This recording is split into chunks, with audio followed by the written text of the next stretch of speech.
জীবনের অপ্রাপ্তিগুলোর হিসেব আমরা খুব পুঙ্খানুপুঙ্খভাবেই রেখে দিই, কেননা এই অপ্রাপ্তিগুলো আসে মূলত আপন মানুষের কাছ থেকে।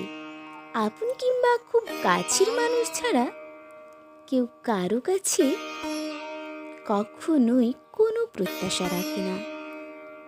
অনধিকার চর্চা করার অভ্যেস খুব কম মানুষেরই আছে, আর এই প্রত্যাশা কখনো কখনো হতাশ হওয়ার কারণ হয়ে দাঁড়ায়।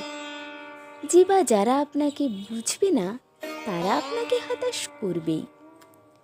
তারা আপনার আবেগ অনুভূতির মূল্য দেবে না, আপনাকে সম্মান করবে না, ভালোবাসবে না। আর জীবনে প্রাপ্তি আসে অনাকাঙ্ক্ষিত ভাবেই। আর যার দরুন মানুষ প্রাপ্তির হিসেবের চাইতে অপ্রাপ্তির হিসেব বেশি করে। অধিকারের বাইরে গিয়ে কেউ কারো কাছে কোনো প্রত্যাশা রাখে না। প্রাপ্তির চাইতে যখন অপ্রাপ্তির সংখ্যা বেশি হয়, মানুষ তখনই হতাশ হয়ে পড়ে।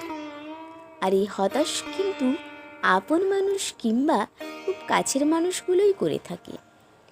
জীবন যখন চরমভাবে হতাশাগ্রস্ত হয়, তখন কাছের মানুষগুলো রূপ বদলায়।